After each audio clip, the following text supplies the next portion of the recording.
আমেরিকার প্রেসিডেন্টের গাড়িবহরের সামনেই তিনটা মরণ ফাঁদ অপেক্ষা করছে। যেমন এই ম্যানহোলের ঢাকনার নিচেই একটা বোমা লুকানো আছে, যেটাকে দূর থেকে রিমোট কন্ট্রোলার দিয়ে ব্লাস্ট করা হবে। আর কিছুক্ষণ পরেই প্রেসিডেন্টের গাড়ি ঠিক এই ম্যানহোলের ঢাকনাটার উপর দিয়েই যাবে। এটাই কিন্তু একমাত্র বিপদ না, এর ঠিক দূরেই আরো একটা বিপদ অপেক্ষা করছে। আবছা আলোর একটা রুমে অবস্থান নেওয়া এক স্নাইপার ওত পেতে বসে আছে প্রেসিডেন্টকে গুলি করার জন্য। আরো কিছুটা দূরেই বন্ধ একটা রাস্তায় কালো গ্লাসের একটা ভ্যান পার্ক করা আছে। এই ভ্যানের ভেতরেই এক গুপ্ত ঘাতক কিছু রকেট লঞ্চার প্রস্তুত করছে, যেটা দিয়ে সে খুব শীঘ্রই প্রেসিডেন্টের উপরে হামলা করবে। যদিও প্রেসিডেন্টের সামনে যে বিপদগুলো অপেক্ষা করছে সবগুলোই কাল্পনিক। কি ভাবছেন, বাস্তবে এমন হয় না? অসংখ্যবার হয়, যা আমরা জানতেও পারি না। কেন জানতে পারি না? আর কিভাবে প্রেসিডেন্টের বডিগার্ডেরা প্রেসিডেন্টকে এসব বিপদ থেকে রক্ষা করে তা কিছুক্ষণের মধ্যেই বুঝতে পারবেন।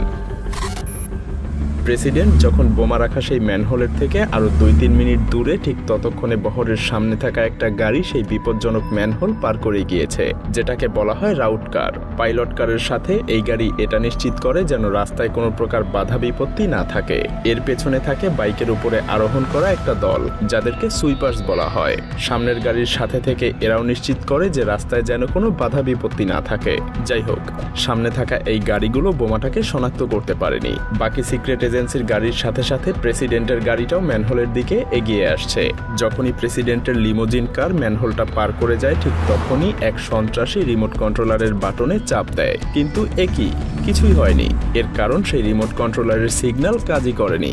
মজার ব্যাপার হলো, এর পেছনেও দায়ী এই গাড়িটা। প্রেসিডেন্টের বহরের অন্যতম আধুনিক প্রযুক্তিতে সজ্জিত গাড়ি এটা। এই গাড়ির ছাদে আছে কিছু অ্যান্টেনা, যেটা দিয়ে সারাক্ষণ কিছু সিগন্যাল বের হয়, যেটাকে বলা হয় ব্যারেজ সিগন্যাল। আসলে এই সিগন্যালগুলো এত বেশি শক্তিশালী যে আশপাশের আর কোনো রেডিও সিগন্যালই তখন আর কাজ করে না। অন্য সব সিগন্যালগুলোতে জ্যাম বেঁধে যায়। তাই প্রেসিডেন্টকে নিয়ে তারা নিরাপদেই এই প্রথম বিপদটা পার হয়ে যায়। কিন্তু সামনেই আছে স্নাইপার। এটা আরো বেশি ভয়ানক। এবার কি হবে? ইলেকট্রনিক কাউন্টার মেজার সাবারবান গাড়িটার পেছনেই প্রেসিডেন্টের গাড়ি, যেটার ডাকনাম দ্য বিস্ট। মজার ব্যাপার হলো, সেম দেখতে একই ধরনের দুইটা লিমোজিন থাকে।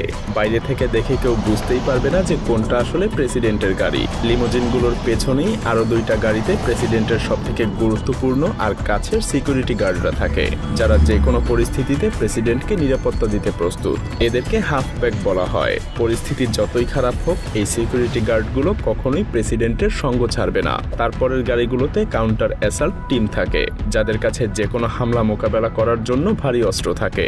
এটা হামলাকারী আর প্রেসিডেন্টের মধ্যে যেন একটা দেওয়াল তৈরি করে। ঠিক এই গাড়িগুলোর পেছনেই থাকে কন্ট্রোল কার আর সাপোর্ট কার। এগুলোতে প্রয়োজনীয় জিনিসপত্র আর প্রেসিডেন্টের নিজস্ব চিকিৎসক থাকে, কিন্তু তারা কেউই জানে না যে সামনে কি ধরনের বিপদ অপেক্ষা করছে। প্রেসিডেন্টের গাড়িবহর যখন সেই স্নাইপারের টার্গেটের জায়গায় এসে পৌঁছায়, স্নাইপার তখন সঠিক লক্ষ্যেই গুলি ছোড়ে। ঠিক এমন দৃশ্য 1963 সালের কথা মনে করিয়ে দেয়, যখন তৎকালীন প্রেসিডেন্ট জন এফ কেনেডি তার গাড়িবহর নিয়ে যাওয়ার সময় আততায়ীর গুলিতে নিহত হয়। সেই সময়ের পর থেকে প্রেসিডেন্টের লিমোজিন গাড়ি অনেক পরিবর্তনের মধ্যে দিয়ে গেছে। কেনেডির ব্যবহৃত সেই গাড়িটা 1961 সালের ভার্সন ছিল। এই গাড়ির ছাদ পুরোপুরিভাবে ফোল্ড করা যেত। কেনেডি নিজেই এমনটা চেয়েছিলেন, যাতে তাকে জনগণের আরো কাছের কেউ মনে হয়। কিন্তু ঠিক এই ডিজাইনটাই তাকে নিরাপত্তা ঝুঁকিতে ফেলে দিয়েছিল। তাই কেনেডির হত্যাকাণ্ডের পর এই গাড়িটাতে ব্যাপক পরিবর্তন আনা হয়েছিল। যেমন পুরো গাড়িটা বুলেট প্রুফ গ্লাস দিয়ে ঢেকে দেওয়া হয়েছিল, সেই সাথে এতে ব্যবহার করা হয় টাইটেনিয়াম আর্মর প্রোটেক্টর।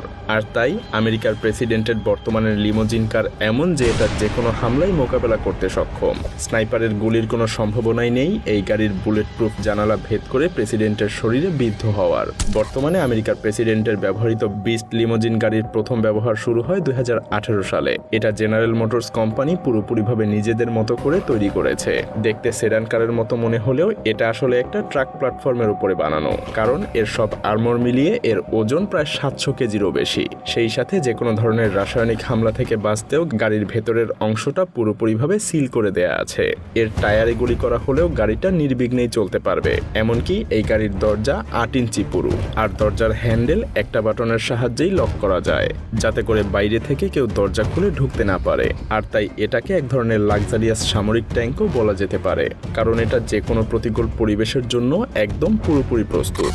কিন্তু আমাদের এই গল্পের সবথেকে বড় চ্যালেঞ্জ আর মাত্র অল্প কিছুটা দূরেই অপেক্ষা করছে। মাত্র 2 ব্লক সামনে একটা ট্রাকে রকেট লঞ্চার নিয়ে অপেক্ষা করছে আততায়ী।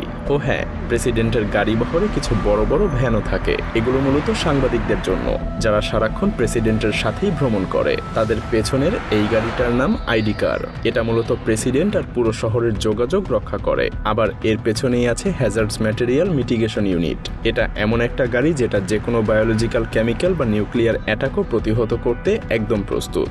এমন ভয়ঙ্কর যে কোনো পরিস্থিতি সামাল দেওয়ার জন্য এতে আছে প্রয়োজনীয় সকল প্রযুক্তি সহ বিভিন্ন দক্ষ সামরিক বিশেষজ্ঞ।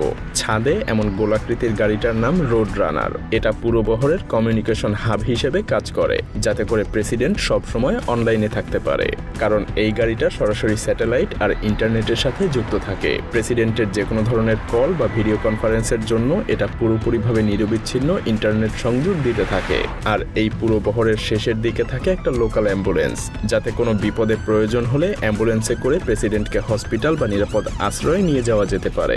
গাড়ি বহরের একদম শেষে লোকাল পুলিশের কিছু গাড়িও থাকে। তারা নিশ্চিত করে যে পেছন থেকে যাতে কোনো গাড়ি প্রেসিডেন্টের বহরে ঢুকতে না পারে। তো এভাবে প্রেসিডেন্টের লিমোজিন কার সেই ট্রাকের কাছাকাছি চলে আসে। দ্রুত এক ব্যক্তি ট্রাক থেকে বের হয়ে একটা রকেট লঞ্চার প্রেসিডেন্টের গাড়ির দিকে তাক করে। এমন পরিস্থিতির জন্য প্রেসিডেন্টের লিমোজিন কার আর ইলেকট্রনিক কাউন্টার মেজারমেন্ট গাড়িতে বিশেষ ধরনের স্মোক গ্রেনেড থাকে।